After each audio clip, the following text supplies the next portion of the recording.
Um, Voy a empezar este viaje un 31 de octubre de 1991.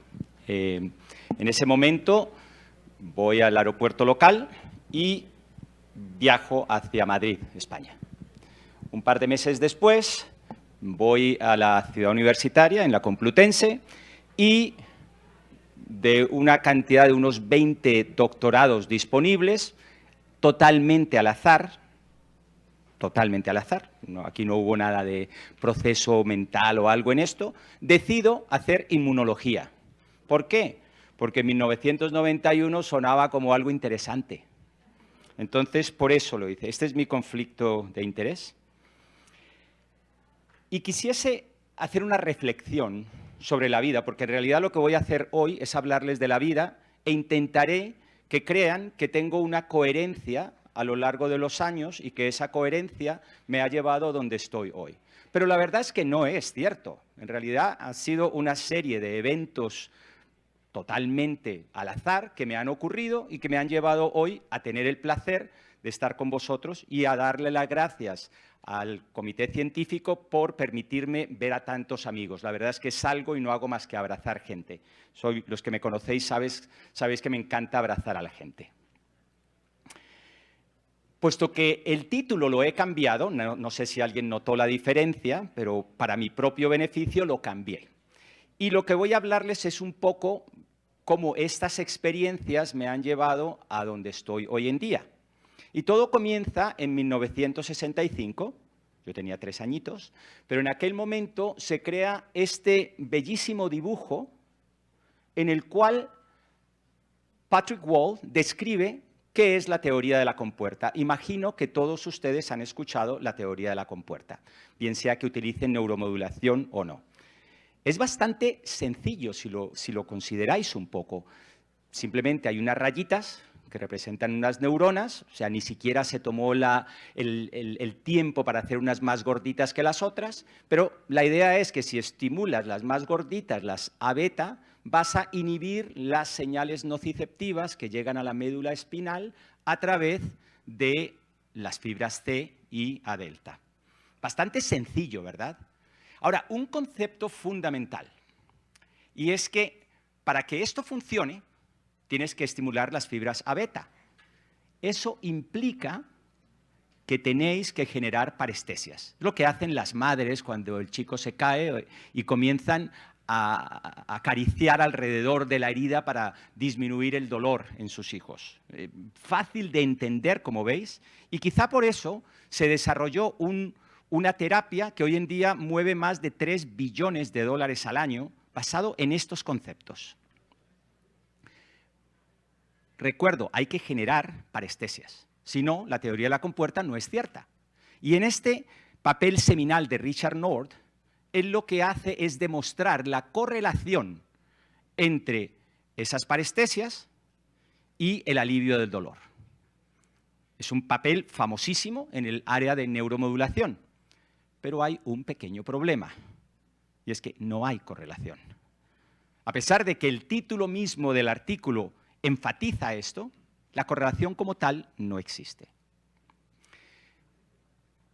Voy a deciros lo que yo considero que hoy en día, o hasta hace muy poco, ha modulado la terapia de la estimulación eléctrica a nivel central.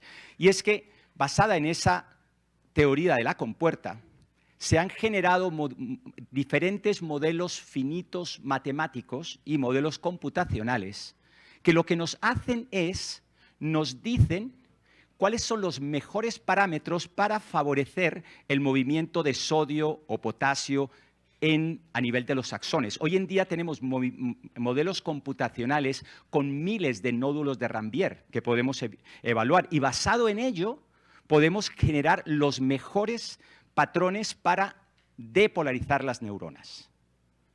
Entonces, basado en esto, el objetivo prioritario es depolarizar las neuronas y para hacerlo un poco diferente a lo que acaba de presentarnos Fernando, el paciente no está en la parte alta, está en la parte baja. Es el último elemento de esta cadena. El paciente simplemente, basado en estos modelos, debería responder.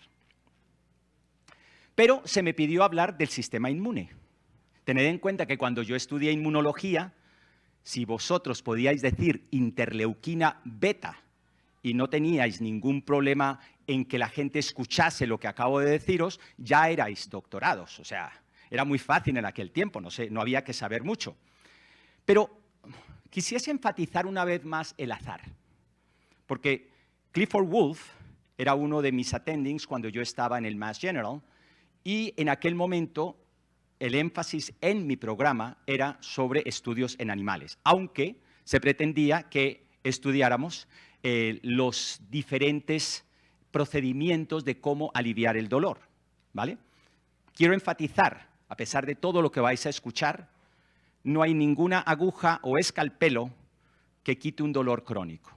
Así que pensadlo un poco, porque quizá una mano tendida a un paciente es mucho más valioso que todo esto. Este estudio es realmente interesante desde mi punto de vista, porque nos habla de algo que Patricia estaba insinuando anteriormente. ¿Por qué? Cuando yo jugaba fútbol, era el único estudiante de medicina en la Universidad Libre de Cali que jugaba en el equipo de fútbol de la universidad. Hagamos esa aclaración porque es importante. ¿Por qué es importante? Porque he tenido al menos 20 esguinces de tobillo, pero jamás desarrollé un CRPS. ¿Por qué? En este experimento en animales lo que hacen es, se aplica lipopolisacaridasa, LPS, o se hace una laparotomía. Y veis cómo si hacen el uno o el otro, la respuesta es plana. No hay una alteración de la hipersensibilidad mecánica en estos animales. Es exactamente igual que si hiciéramos un procedimiento de Cham. Pero si se hacen los dos procedimientos simultáneamente, ocurre la disminución de la tolerancia a la hipersensibilidad de estos animales. A su vez, cuando se hacen los dos procedimientos simultáneamente, se observa una activación de la microglía. Hablamos del microglioma y de otras cosas. Yo también tengo que romper una espada en favor de los astrocitos. Os pregunto una cosa. ¿Algunos de vosotros tenéis frío? ¿Nadie tiene frío? Vale, ahí, gracias. ¿Estáis entendiendo lo que os digo? Me gustaría que reflexionemos sobre eso un momento. ¿Por qué estáis entendiendo lo que yo os digo? La temperatura que está llegando, las fibras que transmiten la temperatura a vuestro cerebro, van a una velocidad de transmisión mucho menor que, por ejemplo, la sensibilidad o la percepción que estáis recibiendo a través de los oídos o a través de la visión cuando estáis viéndome a mí o viendo la pantalla. Es decir, diferentes neuronas llevan diferentes señales a diferentes velocidades, pero nosotros creamos una conciencia de eso. Estamos conscientes de lo que estoy diciendo, ¿vale?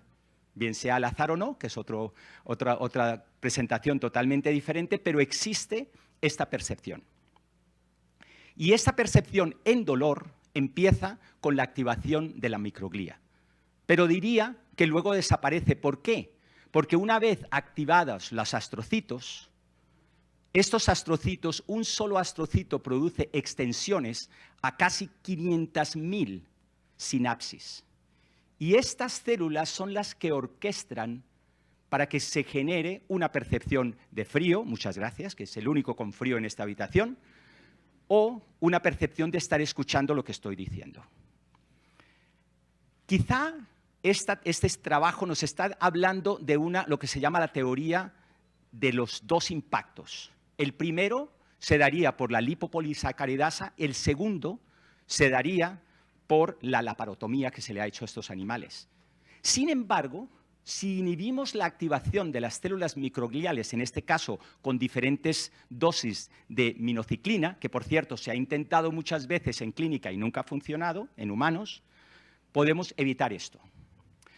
Cuando yo terminé en la Complutense y luego estuve en Boston, el dolor era muy sencillo. Yo lo único que tenía que hacer era crear un anticuerpo monoclonal contra cualquiera de las diferentes citoquinas envueltas en el proceso del dolor y a través de eso el paciente tendría alivio. Sin embargo, estos anticuerpos monoclonales contra interleuquina 1 beta, contra el factor de necrosis tumoral, habréis visto que más allá de algunas enfermedades de tejido conectivo no han funcionado para el dolor crónico. ¿Qué pasa?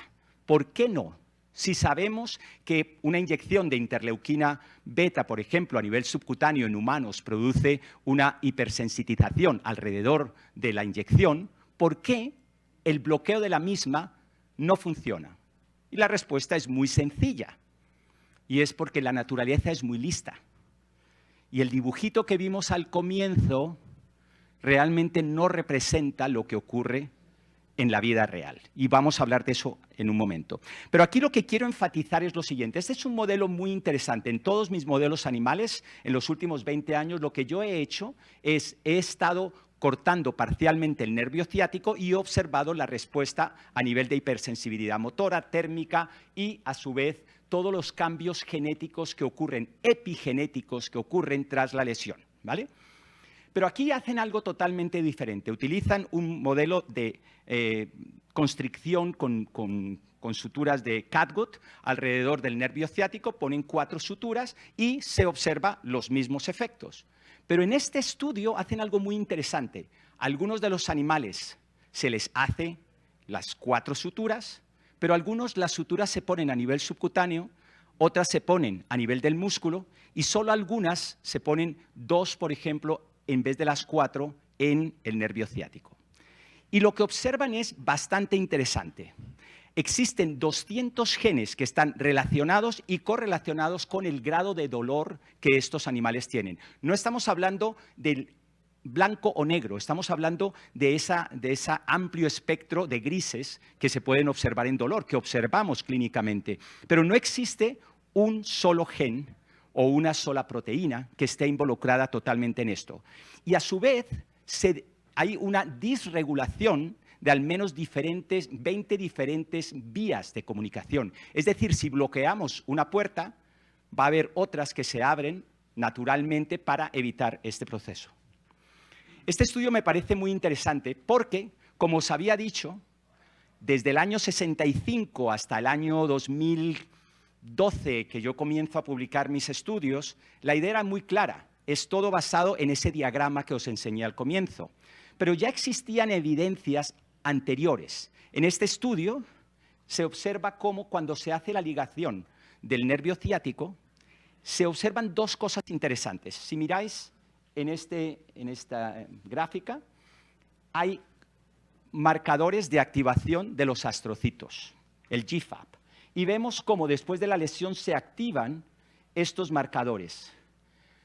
Cuando utilizamos un bloqueador del NMDA, observamos que ese efecto desaparece. Desaparece la activación de las células astrocíticas. Pero adivinen qué, hay una correlación con el nivel de sensitización que tiene el animal. De alguna forma, el bloqueo de este receptor inhibe los astrocitos, pero a su vez inhibe el comportamiento así llamado doloroso en estos animales.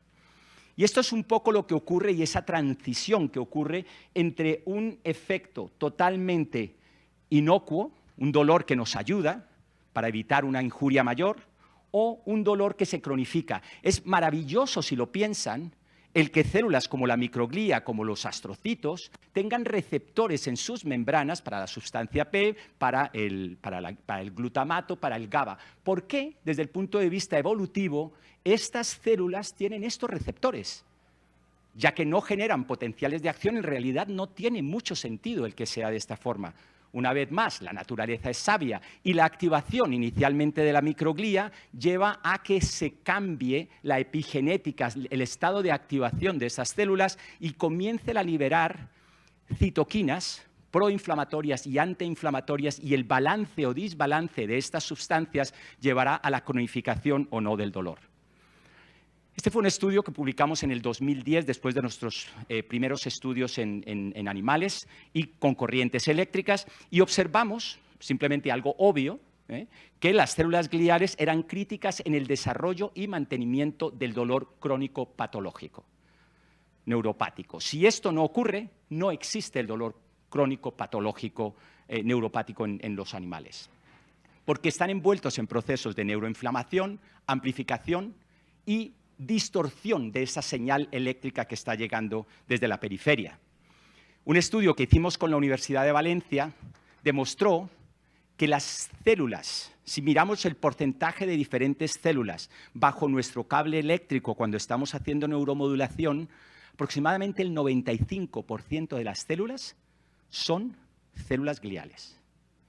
Si recuerdan un momentito el dibujito, había muchos espacios abiertos.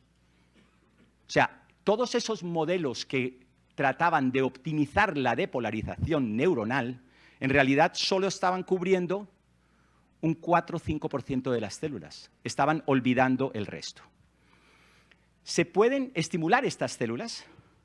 Desde el año 81 ya existía evidencia que diferencias en frecuencia o diferencias en intensidad de la aplicación de la corriente podían generar mayor o menor depolarización de las membranas. Hablo de depolarización, no hablo de potenciales de acción. ¿Y cuál es el problema que hemos tenido? Que durante años, durante décadas, nos hemos enfocado en cómo depolarizamos, vemos los potenciales de acción, pero las células gliales no tienen potenciales de acción.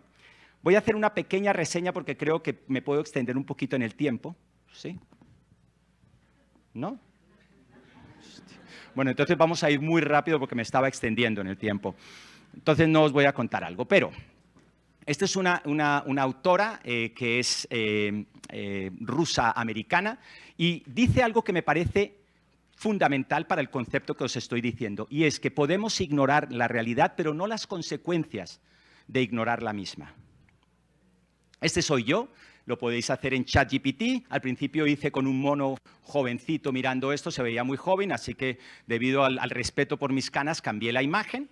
Pero lo que os quiero decir es que las células gliales no solamente detectan las señales que van a través de los axones, las modifican y las controlan.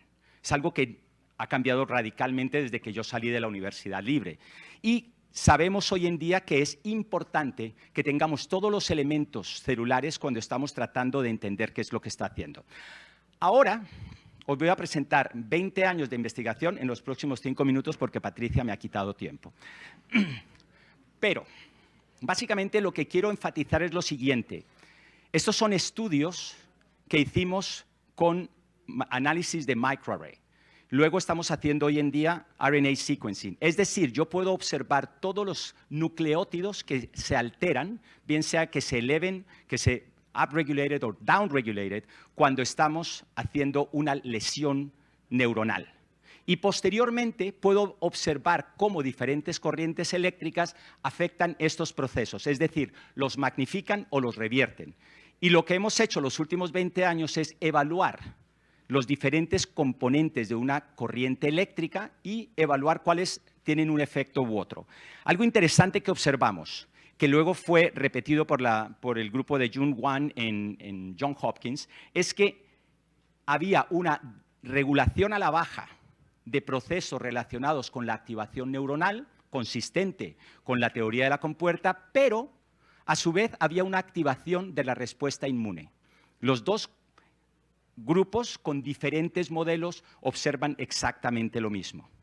Luego, aquí esto es una activación de los astrocitos que con las corrientes eléctricas, es decir, si se aplica corriente tónica, que es la que siempre se había aplicado hasta hace unos años, a grupos, en este caso es en vivo, vamos a observar que hay una activación de los receptores de astrocitos y que esta activación ocurre a nivel de receptores purinérgicos. Las huellas digitales nos identifican y nos diferencian unos a otros. De igual forma, puedo tener huellas digitales para diferentes tipos de células, específicos para microglía, para astrocitos, para oligodendrocitos y para las neuronas.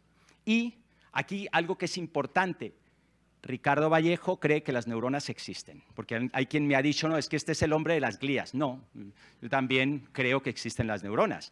Y es más, lo que hemos observado es que diferentes corrientes, diferentes frecuencias, diferentes intensidades pueden tener diferentes efectos muy específicos para cada uno de ellos. Como decía antes, con algunos de ellos revirtiendo, con algunos de otros magnificando. Este es un correlograma que os enseña cómo simplemente cambiando la duración de la recarga, o sea, es decir, aplicáis una corriente eléctrica, duráis más o menos en revertir esa carga, os va a producir una representación totalmente diferente de la correlación de unos genes con otros. La intensidad de la corriente, a su vez, producirá, si producimos exactamente la misma corriente a diferentes intensidades, vamos a ver un efecto diferente en estas poblaciones de células. Este es el blueprint, este es el blueprint. Bueno, ¿sabéis qué es el blueprint, verdad? No, yo tampoco. No sé cómo traducirlo. No, es un libro, es lo que usan los arquitectos. Un plano, eso es. Los genes al final son un plano. Realmente, para construir la casa necesitas ladrillos. Hemos hecho estudios y hemos observado una correlación fuerte entre la expresión de genes y la expresión de proteínas, fosfoproteínas, y últimamente nuestro último trabajo es en peptidómicos. Hay 4 estudios que demuestran la eficacia. Primero lo hicimos en roedores, combinamos señales para tratar de optimizar esto. Por cierto, lo que yo propuse, espero que muy pronto se demuestre que no es la verdad, porque si no, la ciencia no tendría sentido, sería aburrida. Lo importante es que alguno de vosotros cojáis el avión desde Cali también un día, o Medellín, o Bogotá, y hagáis el mismo viaje que yo he hecho y demostréis que hay mejores opciones que las que yo planteo. Pero con estas opciones que yo planteo, pasando de roedores a sistemas ovinos y posteriormente a humanos, hemos hecho ya 3 randomized control trials en los cuales hemos observado que estos parámetros pueden ayudar en pacientes con dolor axial, radicular, bien sea con cirugía o no cirugía de espalda, y a su vez para pacientes con dolor cervical. Lo que propongo, por tanto, Patricia, esta es la última, lo prometo. Mira cómo la hago ver como la mala del paseo. Lo que propongo, por lo tanto, es revertir lo que os enseñé al comienzo. ¿Por qué no tratamos de entender la naturaleza? Richard Feynman, que es uno de mis autores favoritos, es un físico que estaba en California, involucrado en el proyecto Manhattan, alguna vez dijo que la naturaleza es compleja y nuestra obligación como científicos es tratar de entenderla. Puede ser como una cebolla, podemos tener que sacar capas y capas y capas, pero simplemente crear modelos computacionales para que imiten lo que realmente ocurre a nivel clínico, obviando la gran mayoría de células, no es la respuesta. Por lo tanto, tan complejo como pueda ser, después de 20 años puedo decir con toda seguridad que no entiendo nada de lo que estoy haciendo, pero una vez hagamos esto, podremos tratar de optimizar los parámetros, al menos en neuromodulación, pero se puede aplicar para muchas otras esferas del dolor. Podremos tener unos parámetros racionales en los cuales esas corrientes eléctricas modulen procesos biológicos que están involucrados en el desarrollo y mantenimiento del dolor, y solo entonces podremos generar alivio en nuestros pacientes. Una vez más, no se olviden, lo más importante a veces es simplemente coger la mano al paciente. El bla, bla, bla también está bien de vez en cuando. El placebo es algo que deberíamos utilizar con más frecuencia. Muchísimas gracias.